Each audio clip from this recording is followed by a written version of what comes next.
segunda parte dessa nossa viagem pelo tempo, nessa transição do Estado medieval ao Estado moderno. Falamos aí no finalzinho da primeira parte nas características marcantes da forma estatal medieval. Falamos da instabilidade política, econômica e social naquele Estado, entre aspas, medieval, e essa instabilidade corroborou para que o Estado medieval caísse e viesse o Estado moderno.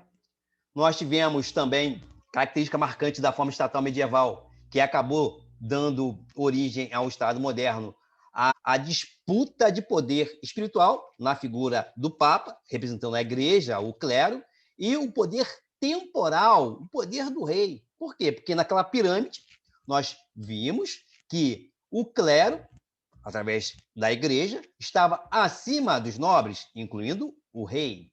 Nós tivemos a fragmentação do poder político, vem aí através da burguesia influenciando o rei, para que o rei tivesse o poder uno e assim ele pudesse tributar todo o seu território. Isso aí foi fragmentando o poder político dos feudos. Nós tivemos aí também característica marcante da forma estatal medieval, o sistema jurídico consuetudinário privado, ou seja, o sistema jurídico individual baseado nos costumes e particular de cada feudo. Isso também foi uma característica marcante da forma estatal medieval, que impedia até um controle maior do rei em relação aos seus feudos, que se encontravam dentro do seu território, território barra país, ideia de país.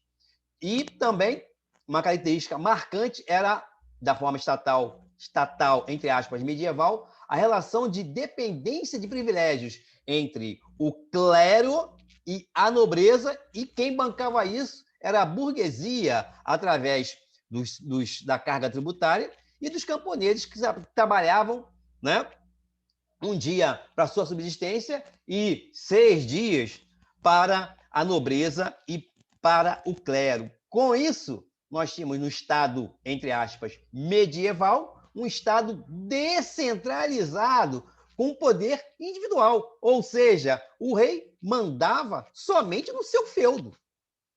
O senhor feudal, que era um barão, só mandava no dele lá, com suas leis, taxas, moedas. Cada feudo tinha uma moeda. E tinha o seu valor, prata, bronze, né? Enfim, ouro, enfim. Cada feudo tinha dependência administrativa, política, judiciária, monetária. Vou falar agora dos fatores que contribuíram para a queda do Estado medieval e para a formação, o surgimento do Estado moderno, ou Estado nacional absolutista, ou simplesmente do Estado absolutista. Crise da sociedade feudal a partir do século XIV, por influência de quem? Da burguesia, o comerciante, plantando a semente ali na cabeça do rei, ali fazendo a cabeça da monarquia, para que ela tomasse controle de todo o território, para que ela comandasse, através de um exército forte, independente, profissional, controlasse toda a fronteira, pagando todos os impostos. O imposto agora, as taxas, ao invés de ser de cada senhor feudal, iria todo para o rei. Então, a crise começa aí da sociedade feudal a partir do século XIV.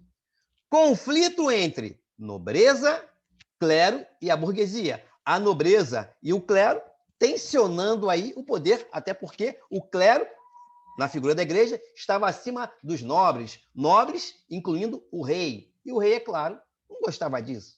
E a burguesia, por bancar as mordomias da nobreza e do clero.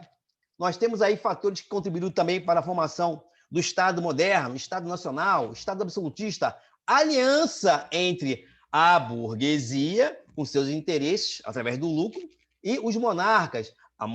A burguesia fez a cabeça dos monarcas, do rei, para que ele cobrasse um imposto único. Ou seja, o comerciante que antes, com a sua carroça cheia de produtos para comercializar, tinha que andar com vários potes de moedas diferentes.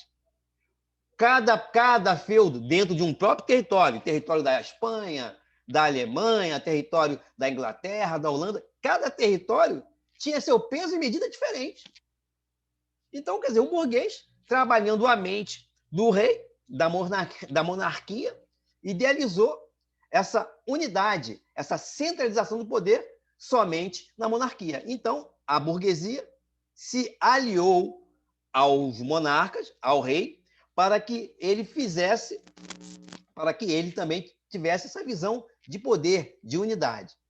A anulação dos poderes dos senhores feudais, com isso, com essa aliança da burguesia em relação aos monarcas, pagando impostos, dando dinheiro, fomentando essa nova ideia de unidade, os muros dos feudos caem, mas os títulos continuam, até porque o barão, o conde, o visconde vai trabalhar na máquina estatal, tá, do Estado moderno.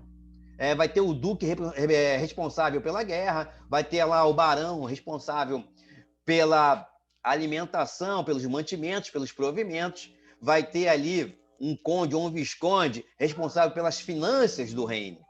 A autoridade monárquica se estendeu por todo o território. Agora sim, nós podemos falar em país. Saímos daquela ideia de território, né?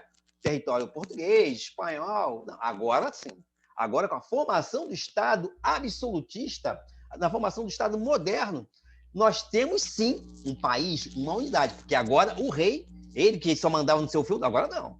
Agora ele manda em todo o território de Portugal, território da Espanha, da Inglaterra, da Alemanha, da França, que seja o rei, agora ele manda em todo o país. Tem só uma moeda, a moeda dele, do rei. Tem só as leis que ele, decreto real, emitir, decretar. Então, quer dizer, agora, meu amigo, agora a burguesia vai pagar só uma carga tributária, né? Agora a burguesia falou, pô, agora ficou melhor. Agora não vai ter peso e medida, o peso e medida vai ser padronizado.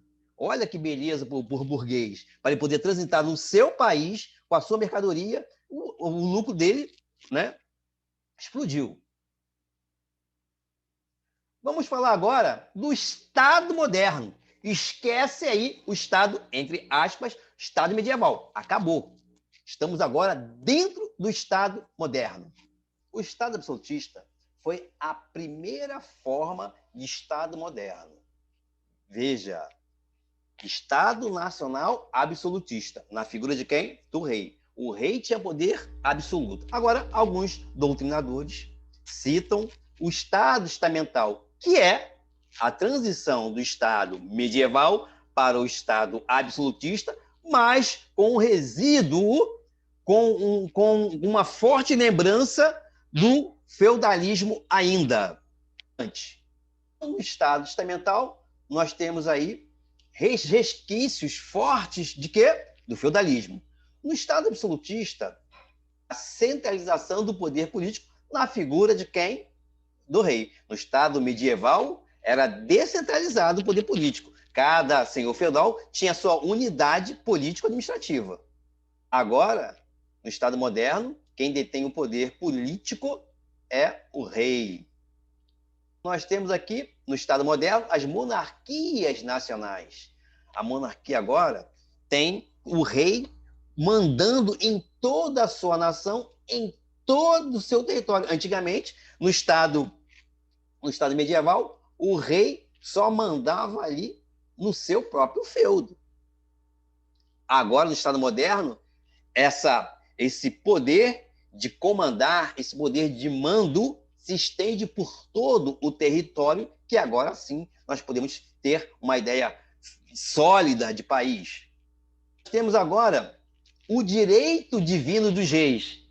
A igreja apoiando a monarquia, dizendo então que o poder do rei era um poder divino. Ou seja, há um fechamento aí da igreja, do clero, a um fechamento com o rei. Claro que não existe nenhum cafezinho de graça, porque a igreja, assim como os nobres, recebiam dinheiro do rei. Então nós temos agora uma nova ideologia aí por parte da igreja, com apoio à monarquia, dizendo que o poder do rei era um poder divino. E quer falar agora das características do Estado moderno. Temos aqui no Estado moderno a soberania. O governo possui autoridade sobre uma área definida com o poder supremo, ou seja, o seu país, o seu território. Havia, então, a plena soberania do Estado, na figura do rei. Como o rei francês, Luís XIV, que falou, o Estado sou eu. Soberania. Soberania suprema em todo o seu território do seu país. Centralização e concentração do poder. Nós temos agora um Estado centralizado. O oposto do Estado, entre aspas, medieval, onde o Estado era descentralizado. E concentração do poder, no Estado moderno, nós temos o quê? Organização da burocracia, da máquina administrativa. Nós temos o quê? Monopólio do sistema monetário, uma única moeda comum. Antes, Estado medieval, cada feudo cunhava a sua própria moeda, com seu próprio valor, enfim.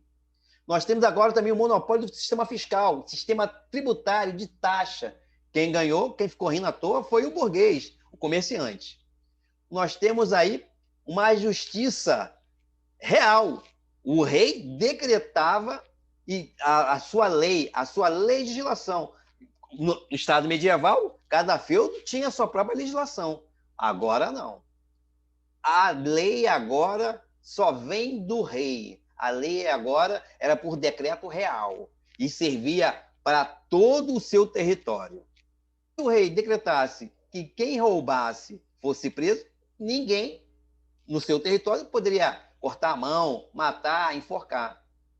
Tranquilo? Exército Nacional, ou seja, um exército profissional assalariado. Então, se houvesse agora nas suas fronteiras uma invasão, o Exército Nacional ia lá conter. Antigamente, não. O Estado medieval é aquele feudo que estava sendo atacado. O restante do território, dentro do mesmo país, nem tomava conhecimento, queria nem saber. Cada um com seu problema. Agora, não. No Estado moderno, não. Nós temos um exército profissional que fazia a segurança territorial das suas fronteiras. Tá? Nós temos agora uma centralização política e legislação nacional, como extensão do poder do rei. Nós temos agora um idioma oficial. Por mais que ali, em alguma região, falasse um dialeto, um idioma diferente, mas nós temos agora um idioma oficial. O idioma francês, o idioma alemão, o idioma português, espanhol, alemão, enfim. Dicotomia do poder público e do privado. Importante. Antes, no sistema medieval, cada senhor feudal cobrava a sua taxa, seus impostos e ficava para si, dentro de um território / país. Agora não. Agora a arrecadação do rei, né, cobrando impostos, taxas, vai para o cofre do rei. Não era mais particular do senhor feudal. O senhor feudal arrecadava do seu próprio feudo, ou quem adentrasse nele ou passasse por ele, através de taxas, impostos, tarifas, enfim, e ficava para o senhor feudal. O senhor morria, ficava para o seu filho primogênito ali, que dava continuidade ali no feudo. Agora não, no Estado moderno não. Toda cobrança de impostos, de taxas, de comercialização, de pedágios, ia para um cofre único, o cofre do Estado. E quem tomava conta, lógico, era o rei, e tinha lá um nobre rei, tinha responsável pelas finanças do reino. Para um nacionalismo, uma ideia de nação, de unidade, o que não havia no Estado, entre aspas, medieval. que agora, no Estado moderno, a arrecadação de taxa, impostos, pedágios era voltado para o próprio Estado, não mais para o feudo no Estado medieval, para o próprio Estado. Como? Pagando a máquina administrativa, né, de funcionários, pagando aí o exército profissional assalariado, fazendo aí pavimentação, fazendo aí melhoria no próprio Estado, como um todo. Característica do Estado moderno, o nacionalismo, ou seja, símbolos e convicções responsáveis pelo sentimento de pertencer a uma nação política, a uma única política. Estado medieval, dentro de um território, um único território, tinha vários feudos e tinha um rei lá, cada um com sua bandeira. A bandeira do rei era essa, a bandeira do outro senhor feudal, barão, duque, que seja, visconde, era essa. Cada um tinha uma bandeira, cada um tinha um hino. Agora, no Estado moderno, não. Nós temos uma única bandeira. Nós temos aí um sentimento de pertencimento. Antes, no medieval, você ia perguntar ali para um servo lá, um camponês, quem era o rei. Ele podia até saber ou não. Ele sabia sim quem era o seu senhor feudal, barão fulano de tal, visconde fulano de tal. Ele poderia saber o nome do rei ou não. Agora não. No Estado moderno você tem uma identidade. Ah, o meu rei, então a minha rainha. Agora há uma identidade, um pertencimento a um país. Estado moderno ou Estado absolutista apoia os negócios da burguesia. Veja, não existe almoço de graça. Absolutista na figura do rei, que tinha um poder absoluto. Ele apoiava os negócios da burguesia. Mas, porém, todavia, contudo, é bom lembrar, continuava pagando impostos, né, para o rei, para o Estado, na figura do rei. É bom lembrar. Esse apoio aí do rei aos negócios da burguesia, vamos lembrar sempre que não existe almoço de graça. Tá? O rei, ele investia e apoiava os negócios da burguesia por causa do lucro que dava. Por exemplo, na era das navegações, o burguês chegava para o rei e falava, olha, estou querendo ir para as Índias, estou querendo aí descobrir um continente novo aí e preciso de um dinheiro, preciso de um investimento aí, de um subsídio. O rei falava, olha, tá tranquilo, eu vou te dar aí um financiamento, vou te cobrar uns juros de 70% e quando você vender os produtos, vou criar uma porcentagem também, no mínimo 50%.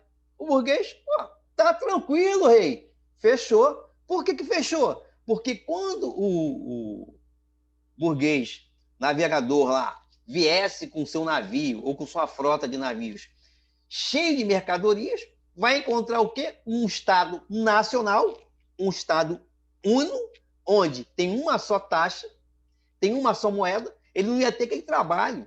Né? Tem agora só um único padrão de pesos e medidas, ele não vai ter aquele trabalho que tinha antes no Estado, entre aspas, medieval. Cada feudo ali tinha uma tarifa diferente, uma moeda diferente, uma peso e medida diferente. Agora não. Então, o lucro, ele ainda tinha lucro. O burguês navegante que voltava lá com seu navio, frota de navios, com mercadorias das Índias, por exemplo, um lucro absurdo, por mais que repassasse ali o investimento que o rei fez com o dinheiro que ele arrecadou dos impostos, né, taxas, impostos, pedágio do seu Estado nacional. O burguês pagava com juros, correção monetária, e ainda tinha muito lucro, porque agora ele tem um Estado único. Ele não tinha, ele sem ter aquele problema que ele tinha antes no Estado, entre aspas, medieval. O Estado absolutista na figura do rei, bancando quem? Os nobres, que trabalhavam na máquina administrativa do Estado absolutista. Um barão lá era responsável pela guerra, o outro era responsável pela diplomacia, o outro é responsável pelos provimentos, enfim. E o clero, né, que tinha um poder ideológico, dizendo que o poder do rei era um poder divino, falando que o rei queria ouvir, também o Estado absolutista, na figura do rei, bancava o clero, bancava a igreja. E, o rei bancava a nobreza e bancava o clero com dinheiro dos impostos pago por quem? Pela burguesia. Estado absolutista, o mercantilismo, ou seja, a intervenção do Estado na economia. No Estado, entre aspas, medieval, tinha-se o quê? O feudalismo, ok? Trocas, enfim. Agora, no Estado absolutista, no Estado moderno, nós temos o quê? O mercantilismo com a intervenção com mão de ferro do Estado, na figura do rei, na sua economia. Intervenção do Estado, na figura do rei, na economia, através do mercantilismo. E como se dava? Bom, o mercantilismo tinha os seus meios, tá, que ele usava para esse controle de intervenção do Estado na economia, através de barreiras alfandegárias, através de estímulo à expansão marítima e colonial, expansão marítima muitas vezes financiado com o dinheiro do rei, de todo o Estado, a sua arrecadação, né? Através de colônia de povoamento, colônia de exploração. E com isso, com esse Estado moderno, organizado, esse Estado absoluto, Estado absolutista, nós tivemos um aumento da população. Por quê? Porque agora você tinha um exército profissional que, às vezes, entrava em guerra para ampliar mesmo o seu território. Incentivo às manufaturas. Veja, incentivo às manufaturas nacionais. O artesão começou a produzir o que o mercador, o burguês, o comerciante trazia de outros países, de outras nações.